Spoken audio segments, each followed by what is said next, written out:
أعزائي منتسبي الدورة، أهلا وسهلا بكم في هذا البث المباشر من منطقة البسيط.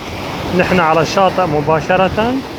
طبعا عم نشوف الأحجار الكريمة وأحجار نصف الكريمة موجودة ومصقولة بشكل تام.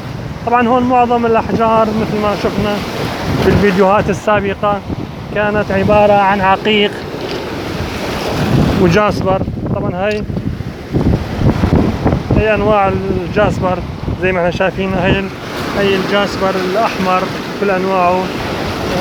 هاي الجاسبر المرقط. عندي هاي العقيق السليماني المخطط كل انواع. عندي السربنتين كصخر. عندي ايضا عبارة عن جاسبر.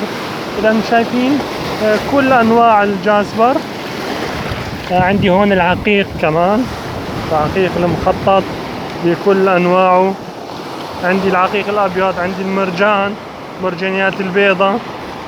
طبعا في كل هالانواع. في نوع مصقول، في عندي العقيق كمان المرقط. في كثير جميل هالنوع. عندي ايضا سليماني حبات كبيرة. عندي هون حجر عبارة عن زبرجد بس ما مبلور، يعني في نقص، الحرارة ما كانت كافية ليصير زبرجد، بس عمليا كويس. عندي هون الجاديت. شايفين الجاديت تقريبا ما مكتمل، لونه اخضر فاتح، المفروض يكون اخضر قاتم.